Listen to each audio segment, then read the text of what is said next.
مرتضى منصور طلع من السجن امبارح.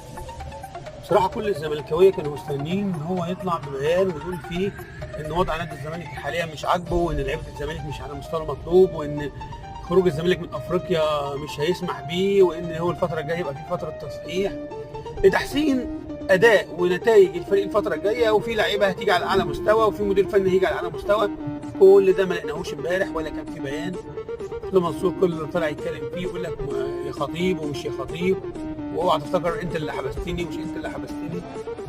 يا مرتضى فوق حبيبي، فوق. الزمالك واقع تماما، الزمالك طلع من كل البطولات، ترتيبه الخامس في الدوري. ركز مع الزمالك، مالكش دعوه بالخطيب. عايز ترد على الخطيب وتنتقم من الخطيب، رد عليه في الملعب، هات لعيبه جامده، خد منه بطولات. لكن بالطريقه اللي انت بتتكلم بيها دي اللي هو نظام بقى ايه، تخبيط في الكلام وبتاع.